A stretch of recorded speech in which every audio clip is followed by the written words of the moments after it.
Well, our very own Guy Johnson spoke to Jeremy Corbyn, the leader of the UK opposition Labour Party, and he asked him if he thinks he'll be Prime Minister. Listen, we did very well in the election. We didn't win the majority of seats, but we put on a very large number of votes. We put forward a credible economic alternative to this government, and this government doesn't have a majority, has done a very strange deal with the Democratic Unionist Party, and doesn't look to me to be very stable.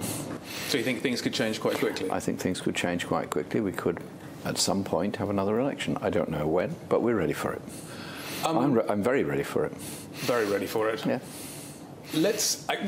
There are many unknowns in British politics at the moment. You're going to tell me about the known unknowns? And no, I'm not going to. No, we're not going to get all Rumsfeld for the moment. But one of the great unknowns is where Jeremy Corbyn stands on the details of Brexit, and we hear this all the time. And I'm curious as to why you're being as vague as you are on the subject, and when you're going to provide us with a bit of transparency on your thinking. Fundamentally, we want to make sure there is tariff-free trade access to the European market, because that's crucial. Half of our trade is with Europe. Secondly, that we do not become a sort of offshore tax haven on the shores of Europe, hence the response I just gave to the Chamber of Commerce speech I just gave, questions now about levels of taxation.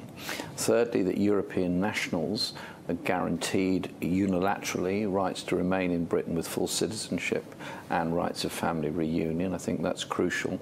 And that we maintain that university connections across Europe, and that we maintain a broadly similar level of regulation of consumer products, environmental and workers' rights. And so it would be a partnership with Europe in the future, right, but not membership of the European Union. So not membership of the Union? Because we accept the result of the referendum. Right, so you accept the result of the referendum. Is membership of the single market compatible with Brexit? Well, the single market is a concept that requires membership of the European Union.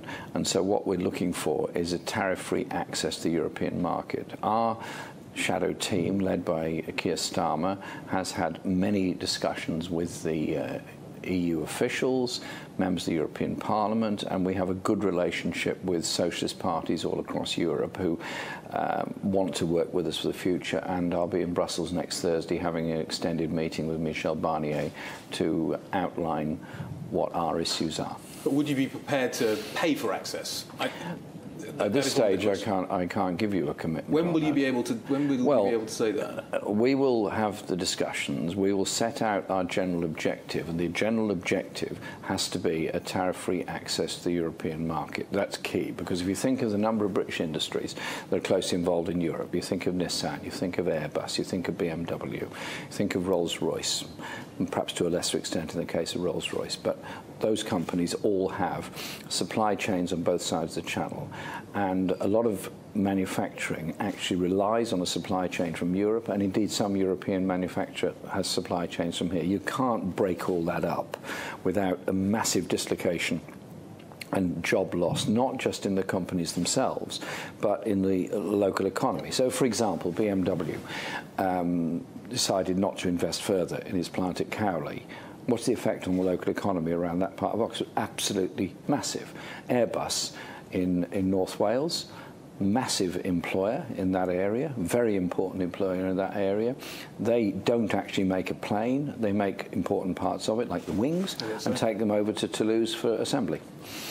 So, just to be clear, you wouldn't rule out paying for access, but you're not going to rule. We want to make sure the priority is to get access to that market.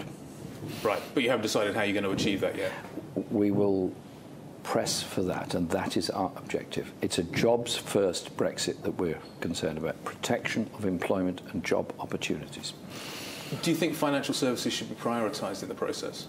Financial services are also very large employers and also a very important part of the economy, particularly in London and also in Edinburgh, but clearly every part of the country is affected by it. So there has to be an access to European financial markets for financial services as well. That, when I say tariff-free access to the market, the European market, then it includes financial services, of course. But not a priority, that sits alongside other industries. Well, I said jobs first. So our priority is protection of employment.